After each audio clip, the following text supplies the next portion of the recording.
In 1978, television looked at Star Wars, rubbed its temples, and said, what if we did that? But every week. The result was Battlestar Galactica, a show so ambitious, so expensive, and so legally questionable that it collapsed under the weight of its own laser cannons. This is the story of how television tried to out Hollywood, got sued by Hollywood, and blinked first. When Battlestar Galactica premiered, it didn't creep onto the schedule, it detonated. ABC rolled out a 3-hour event movie that looked nothing like television at the time. Massive set, orchestral music, feature film effects. It was less new television series and more someone left the movie studio unsupervised. Created by Glenn A. Larson, you know, the guy behind $6 Million Man and Knight Rider and a few other Universal series, and influenced by Larson's Mormon beliefs. The pilot told the story of the 12 colonies of man being annihilated by the Cylons, gleaming metal exterminators who made Darth Vader look emotionally available. They were the Terminators before Terminator. Humanity was reduced to a refuge fleet led by Commander Adama, played by Lorne Greene, with the gravity of a man who had already lived through one television western apocalypse and was not impressed by this one. Audiences chewed it up. 60+ million viewers tuned in. ABC had a hit, Universal had a franchise, and 20th Century Fox had a legal team warming up.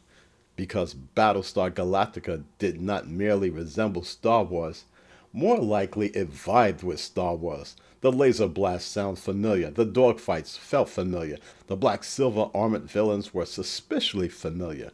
Fox sued Universal for copyright infringement, arguing that Battlestar Galactica was less a homage and more a carbon copy with a different font. Universal's defense was essentially, everyone steals from pulp, no pun intended, which to be fair was true. Star Wars stole from Flash Gordon, Kurosawa, Saturday matinees, and even a not-so-obscure anime space battleship Yamato, aka Star Blazers, of course. The lawsuit dragged on, made headlines, and was eventually dismissed. But the stigma stuck. Battlestar Galactica became that expensive Star Wars knockoff, even as it outperformed most of television. And expensive is the operative word here. Each episode cost well over $1 million in 1978 money, which might as well have been a blood ritual. ABC executives watched the invoices roll in and immediately began asking questions like, do we really need all these explosions? And what if space wasn't in every episode? This is where, unfortunately, things started to go wrong. Larson envisioned Battlestar Galactica as a serialized epic, a long, desperate journey toward Earth, steeped in mythology, fate, and cyclical history. ABC envisioned something much safer, self-contained adventures that could be rerun forever without confusing anyone eating dinner. So the show compromised, and then compromised again, and then compromised until the premise itself started to wobble. Episodes turned into genre detours, westerns in space, fantasy morality plays, allegories that stalled the central core instead of advancing it. And the viewers noticed as ratings dipped, not catastrophically, but enough to make nervous executives sweat, and nervous executives do not reward ambition.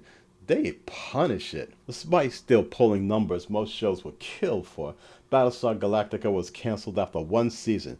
Too expensive, too risky, too serialized, too lawsuit adjacent. ABC cut it loose, proving once again that television will always panic 5 minutes before it figures something out. What often gets lost in the noise about budgets and lawsuit is that Battlestar Galactica was also doing something quietly radical for 1978 television. While it borrowed the aesthetics of space operas, it didn't borrow the social limitations. This was a primetime sci-fi series with black characters who weren't sidekick stereotypes or expendable tokens or red shirts. Terry Carter's Colonel Ty wasn't there just to check a box. He was second in command, flawed, stubborn, authoritative, and trusted with the survival of the fleet. In an era where science fiction still struggled to imagine integrated futures, Battlestar Galactica simply treated it as a given. And then there were the women. While much of the late 70s genre television was still figuring out how to keep female characters busy without letting them touch the plot, or worse, restricting them to what amounted to inhaling frequencies and offering emotional reactions, Battlestar Galactica put women in the cockpit, actual fighter pilots, officers, decision makers, characters who weren't framed as novelties but as professionals. Apollo wasn't the only one flying missions. Athena wasn't regulated to decorative dialogue. Women weren't there to be rescued. They were there to shoot back. This wasn't a press release kind of progressiveness. The show didn't congratulate itself. It didn't pause for applause. It just depicted a future where competence mattered more than gender, and authority wasn't a novelty when it came from a woman or a person of color. And that, ironically, may have been part of the problem. Because Battlestar wasn't just expensive, it was ahead of its audience in ways network television didn't know how to market, defend, or even recognize.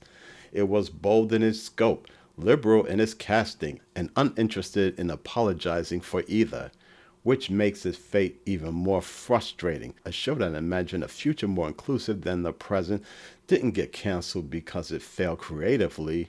More like it got canceled because television didn't know how to support something that ambitious without flinching. There's also a layer to Battlestar Galactica that the show never spelled out but quietly infused everything. Glenn Larson's Mormon theology, the search for a lost homeworld called Earth, a chosen people wandering the stars, sacred text, prophecy, and the idea of history repeating itself. They were spiritual allegories smuggled into a space opera. That subtext surfaces most clearly in Lost Planet of the Gods, an episode that leans heavily into ancient knowledge, holy relics, and destiny. In moments like that, Galactica stops pretending it's only a sci-fi adventure and briefly reveals the theological spine holding the entire journey together. In hindsight, this could be comparable to a Raiders of the Lost Ark episode, but the network wasn't done yet because nothing says creative clarity like resurrecting a canceled show and immediately misunderstanding why people liked it. Enter Galactica 1980. The fleet finally reaches Earth.